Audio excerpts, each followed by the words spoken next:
You're watching Very Vintage TV. I'm Dolly DeStory, and this is Willow in 1960 Morris, Oxford. Today, we're going to be talking to you about classic cars. Here we are talking to my lovely partner, Tim. He's helped me buy all of my classic cars so far, and so we're going to talk about what you should look for when you're buying a classic car. So what's the most important thing before you even go and see it? Most importantly, buying something you really, really love, something you want to own, and buying something you can afford, because all classic cars will just keep taking money, so you need to be able to buy something that's a project you can achieve. So I found a car that I really love and I'm pretty sure I can afford it. What should I be asking the seller? Firstly, how long they've owned it. Secondly, whether or not there's been major mechanical operations that have had to be done. Third, very importantly, whether or not it has a warrant or has had issues getting a warrant before. If they've answered all the questions correctly and we do go and have a look at it, what should we be looking for? Rust. Rust is obviously something you have to pay people to fix up in the end, despite what you can do. Any obvious things such as gearboxes that are going to cost you far too much money and are things that you can't fix yourself. So now we're taking a look under the hood and Tim's going to show us some of the things that you should be checking and watching out for. First here you've got the brake master cylinder and the clutch master cylinder. Without these you're not at all safe, and it's very easy to open them up, check there's a filler level on the side, make sure it matches. If it needs some more, add some more. If it doesn't, leave it alone. Having a look at the oil filler cap and looking underneath here, you can see how clean the engine's been running, and this is pretty clean. Look for here, if you're looking at buying a car, is any frothy white deposits. Anything like that, anything that looks like it's sea foam, that means water's getting into the engine somewhere and it's not running efficiently at all. So basically, you might need a little bit of help, but it's really not that hard if somebody knows their way around a car. Now, every old car that you buy is going to have some rust somewhere. But what we're going to do is take you on a tour and we'll show you the bits which are real killers. Out for, especially on British cars, is anywhere where water gathers. Around the back of the rear window, around here, by the petrol filler caps. Because of these lovely fins and boots, water can gather there. Any real killer areas to watch out for rust are at the base of these pillars.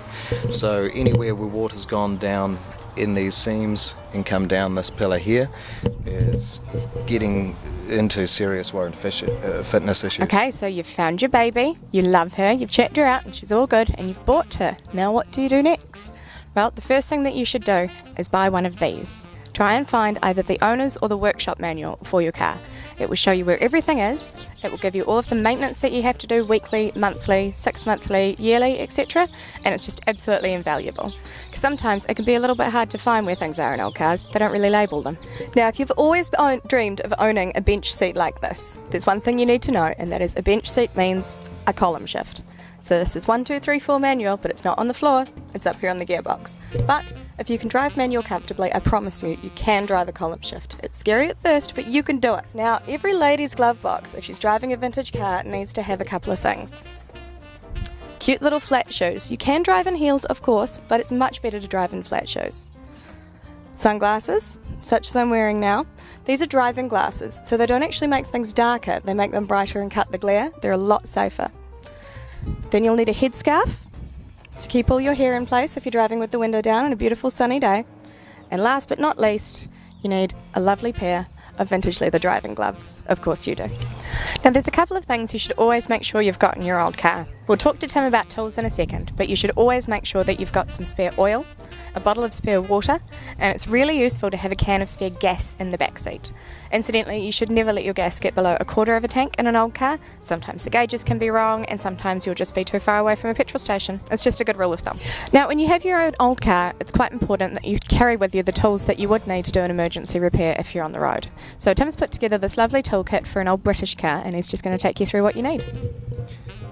First thing is, with an old British car, you don't need, but it's better to have imperial tools, old tools, rather than metric tools, because metric tools will never fit just right. Important thing to find for yourself is an extender socket for putting on and taking off spark plugs. This is important because with old cars, often older spark plugs are much longer, and your usual size socket won't be able to fit over the sleeve, and you're unable to maintain your spark plugs.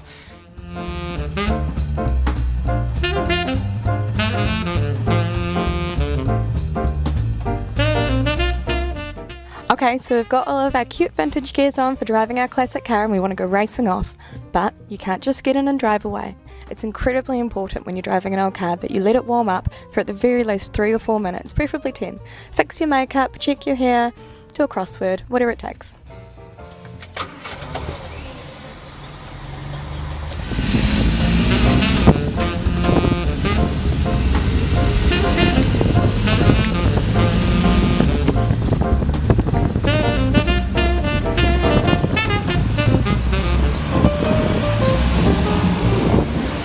You've been watching VVtv. Thanks a lot, I'm Dolly DeStory, and you can find out more about me on Facebook if you like. It's like destroy, only spelled wrong. I'm sure you'll find me. See ya!